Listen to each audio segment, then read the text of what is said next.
कलम 370 रद्द करून केंद्रातील भाजप सरकारने काय मिळवले असा सवाल जम्मू आणि काश्मीरचे माजी अर्थमंत्री तसेच बँकिंग क्षेत्रातील तज्ज्ञ हसीद द्राबू यांनी केला।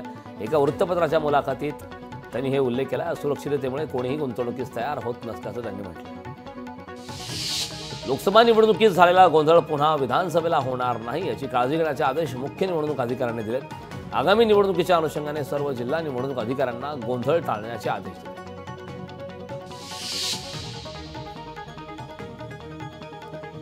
गतवर्षाच्या खरीप हंगामातील कापूस आणि सोयाबीन उत्पादक शेतकऱ्यांना 1600 कोटींची मदत देण्याचा निर्णय हा सरकारने घेतलाय। या मदतीचे तातडीने वितरण करण्याचे आदेश कृषी आयुक्तांना देण्यात आले। राज्यातील 24 उपजिल्हाधिकाऱ्यांना भारतीय प्रशासन सेवेत बढती देण्याचा प्रस्ताव दाखल करताना नियम डावलल्याची तक्रार करण्यात आली। महाराष्ट्र राज्य अधिकारी संघटनेसह 3 संघटनांनी मुख्य सचिवांकडे याबाबतची तक्रार केली। स्वित्झर्लंडमध्ये उघडकीस आलेल्या आर्थिक घोटाळ्याशी संबंधित अदानी प्रकरणाची चौकशी सर्वोच्च न्यायालयाने पूर्ण हाती घ्यावी अशी मागणी काँग्रेसकडून करण्यात आली। काँग्रेसचे जयराम रमेश यांनी ही मागणी केली।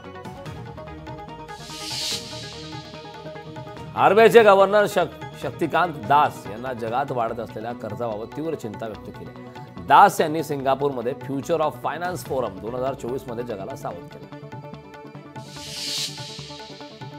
ॲटिलिया स्फोटके प्रकरणी बडतर्फ पोलीस कॉन्स्टेबल विनायक शिंदे यांना मुंबई उच्च न्यायालयाने जामीन मंजूर केला। उच्च न्यायालयाने 50,000 रुपयांच्या वैयक्तिक जात मुचलक्यावर शिंदे यांची सुटका करण्याचे निर्देश दिले। बंगळुरूतील वाहतूक कोंडी सोडवण्यासाठी एआय तंत्रज्ञानाची मदत घेतली जाणार। शहरातील प्रमुख चौकात एआय तंत्रज्ञानावर आधारित ॲडोव्ही ट्रॅफिक कंट्रोल सिस्टीम चालवणारे सिग्नल्स बसवण्यात येणार। दिल्लीचे मुख्यमंत्री अरविंद केजरीवाल यांना काल सर्वोच्च न्यायालयाने जामीन मंजूर केला। निवडणुकीच्या तोंडावर केजरीवाल यांची सुटका झाल्याने आगामी विधानसभा निवडणुकांमध्ये पक्षाला मोठा फायदा होईल अशी प्रतिक्रिया आपच्या नेत्यांनी दिली आहे। आश्रमशाळेतील निवासी विद्यार्थ्यांच्या सुरक्षेसाठी 15 दिवसात सीसीटीव्ही कॅमेरे बसवण्याचे निर्देश देण्यात आलेत। सीसीटीव्ही न बसवल्यास प्रशासनाकडून कारवाईचा इशारा देखील देण्यात आला। हिमाचलच्या मंडी शहरातील स्थानिकांकडून जोरदार आंदोलन करण्यात आले। अतिक्रमण केलेल्या सरकारी जमिनीवर बांधलेला मशिदीचा भाग पाडण्याची मागणी करण्यासाठी स्थानिकांनी हे आंदोलन केले। बदलापूर घटनेतील निलंबित शिक्षणाधिकारी यांच्या निलंबनाविरोधात केलेल्या अर्जावर 3 आठवड्यात निर्णय घ्यावा असे आदेश उच्च न्यायालयाने महाराष्ट्र प्रशासकीय न्यायाधिकरणाला दिलेत। हा निर्णय होईपर्यंत त्यांच्या जागी कोणाचीही नियुक्ती करण्याचे आदेश दिले।